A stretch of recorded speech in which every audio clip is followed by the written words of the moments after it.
Good morning, S4. Today we're going to look at 2.1, which is the first key area in the Unit 2 multicellular organisms, not cell biology section. And we're going to look at the first half of the content, which is on producing new cells, mitosis. So I'll put a link to the Mr. Mitchell video, which will summarize this entire key area for you. It's a very good video and it covers the content very nicely. So a little bit of retrieval practice. You can pause the video and consider the structure of the animal cell, describe the structure of DNA, explain the effects of temperature on enzyme activity, and describe the stages of genetic engineering. I'll pause so you can stop the video and do that yourself. Okay, the answers off the top of my head would be the structure of the animal cell is there's a line around the outside of the cell which makes a circle. This is the cell membrane. It controls the entry and exit of materials from the cell. An animal cell does not have a cell wall. The next thing would be the nucleus, which is the control center of the cell and stores all the DNA. We've got the cytoplasm, which is the site of chemical reactions. We've got the ribosomes, which are the site of protein synthesis. And we have the mitochondria, which are the site of aerobic respiration. Because remember, cytoplasm is the site of glycolysis and fermentation. Describing the structure of DNA. So obviously the structure of DNA, you talk about the fact that it is made of bases. We've got adenine and we've got thymine, bond pairing together. And we've got cytosine and guanine, which base pair together. At National 5, that's more or less all you need to know about the structure of DNA. You need to know that within a chromosome, we have genes, and later on in this topic, we'll talk about alleles as well. The effect of temperature and enzyme activity, so as we know that from low temperatures like 0, as you increase the temperature up towards the optimum for the enzyme, the rate of reaction will go faster, it will get higher. And then we will reach the optimum, which is the point at which the enzyme's activity is its highest. After this temperature, we get a decrease in enzyme activity. So up to this point, the particles have been moving faster as we've increased the temperature till we reach the optimum. When you hit the optimum, technically, by kinetics, the particles will still keep moving faster and faster and faster as you increase the temperature.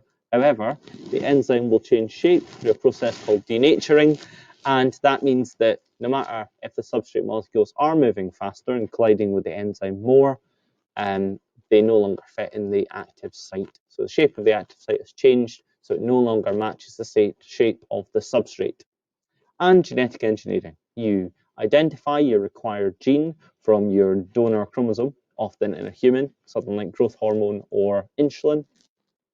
And separately, you would get hold of a bacterial cell and extract its plasmid. You would make a cut in the plasmid using a digestive enzyme, and you would also cut out the required gene from the human chromosome. You would then stick, using a sticky ligase enzyme, the required gene into the plasmid and put the plasmid back into a bacterial cell, not necessarily the one that you got it out of. The bacteria is then able to make copies of the plasmid, and when it replicates itself through binary fission, it can make more copies of the plasmid as well. And that's a good way to get lots of copies of your required gene. So very quickly go through the rest of it. Why do cells need to divide? So you remember from S3 possibly that to allow organisms to grow, repair and reproduce, we must produce new cells. A cell must be able to divide and make more cells without losing its genetic information. So if you have 46 chromosomes made of 2 pairs of 23, when you go through cell division, you don't want to end up with 2 daughter cells, each which have 23 chromosomes, because then if you divide it again, you would end up with 4 cells, 2 of them have 20, 2 of them have 10, 2 of them have 11, and the more times you would go through the division, the fewer chromosomes would be left in the cell. So the nucleus contains all the genetic information held on the chromosomes. When we go through cell division, we want to make sure that each of the daughter cells has the full complement of chromosomes. We've got genes on our chromosomes, and they are composed of the substance called deoxyribonucleic acid, DNA. This contains all the genetic information for the cell, and it's coded into large molecules.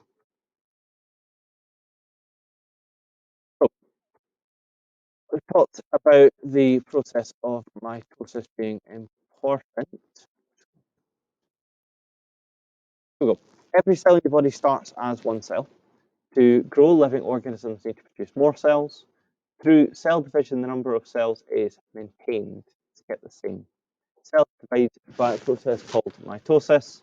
Before mitosis, the DNA in a parent cell is copied exactly in a process called replication. We'll go through. So the cell division, the number of cells is increased. Cell division, cells divide by a process called mitosis. Before mitosis, the DNA in a parent cell is copied exactly in a process called DNA replication. Luckily, the answers come up. Following replication, each chromosome appears as a double structure made up of two chromatids. So this is where we need to get into the nitty-gritty. This is what we started off with. We started off with a chromosome that looked a bit like this. This is maybe, for example, chromosome 1 that you get from your dad. In order for mitosis, this process, to work, we need to make an identical copy of that. But when you do that, so it doesn't get lost, it stays joined onto the original. So instead of just having the chromosome 1 you got from your dad, you now have two identical copies. Before replication, we call this the chromosome. After you've replicated it, when you've got these two things joined together, we need to come up with another word. We need a word to describe the individual things here.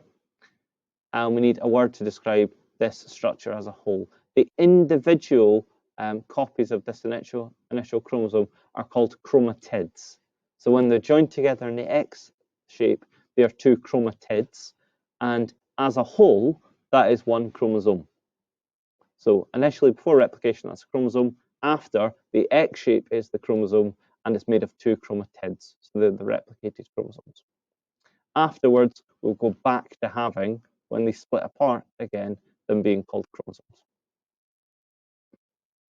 Here we go. So each parent cell has 46 chromosomes. It's known as a diploid cell. Chromosomes are copied, and each chromosome now has two identical chromatids making it up. So this X shape is still called a chromosome, and it's made of two chromatids. Chromosomes go to the middle of the cell, and they split apart to go to opposite sides. So the X shape goes to the equator, the center of the cell. Little fibers come out, they grab onto each side of the X shape, and they pull it apart. So each of the replicated chromosomes from the start, which became chromatids, go to opposite sides of the cell.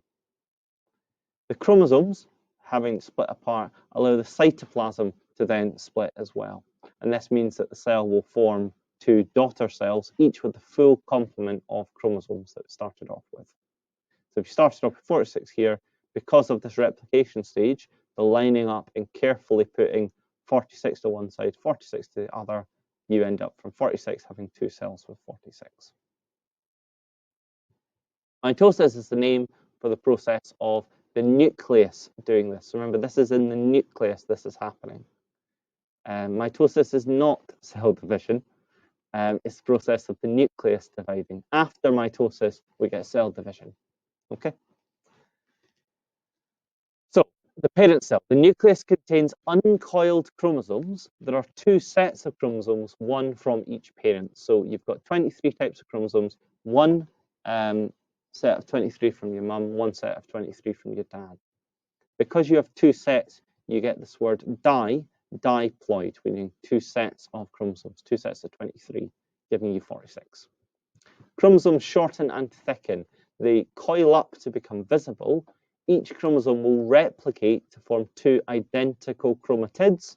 But remember, when we talk about the individual ones, we talk about chromatids. The structure as a whole is called a chromosome. This nuclear membrane that keeps the chromosomes where they are in the middle starts to break down. So here is, again, we've got the chromosome. When it replicates, it's forming two chromatids. And as a block, we would still call that one chromosome. So the chromosomes now line up at the middle, the equator of the cell. These little fibers called spindle fibers will shoot out from each side, what we call the poles, and they will grab on, each one will grab onto 23 chromatids. So this one will grab onto one half of this chromosome, and it will then pull it back to its side. So you will end up with each side of the cell having a full set of 46. The spindle fibers will shorten and separate, pulling them to opposite poles. This will separate the chromatids to become chromosomes. So they're only called chromatids when they're joined in that X shape. The chromosomes will gather at opposite ends of the cell. The cytoplasm will begin to divide, and this will form new nuclear membranes as well. Two new daughter cells are formed. Each are identical to the original parent cell.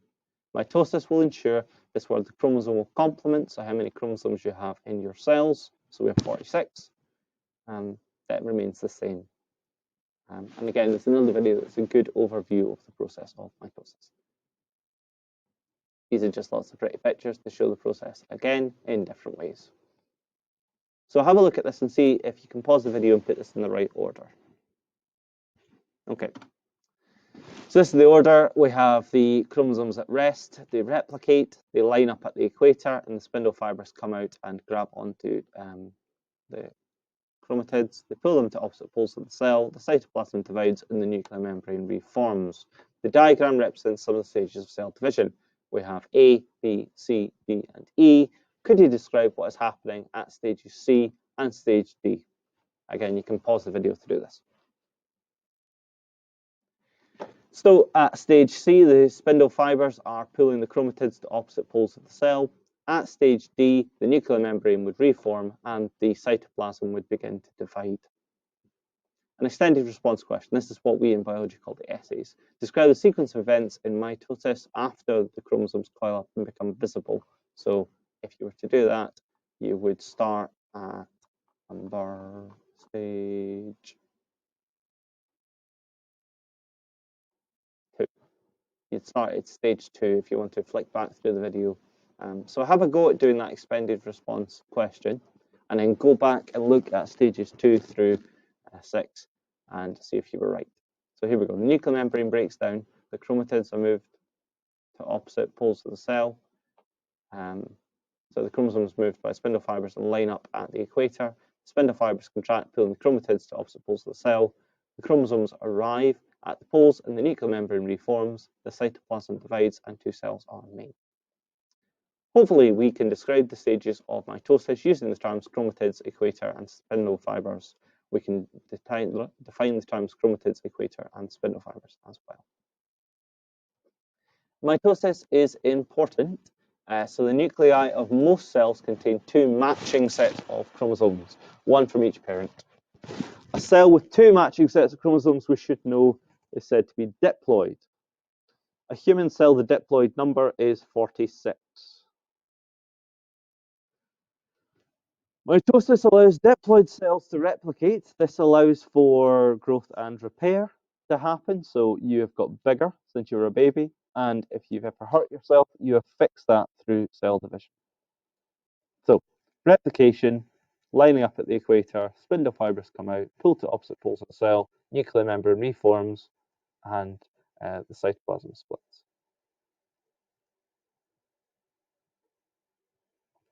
So it's important that the initial cell, the parent cell, and the 2 daughter cells are identical and diploid. If you allowed genetic mutations to come into this, different cells in your body would have different genes, and that wouldn't be very useful. So the number of chromosomes is the complement. This again is repetition of something earlier on in the video. The human chromosomal complement number is 46, and you can see it's different in different plants and animals. Chromosomal complement is different in different organisms or species. Mitosis ensures the cells of an organism are genetically identical to each other and maintains what's called the diploid chromosomal complement. So again, now we can describe the same success criteria as last time.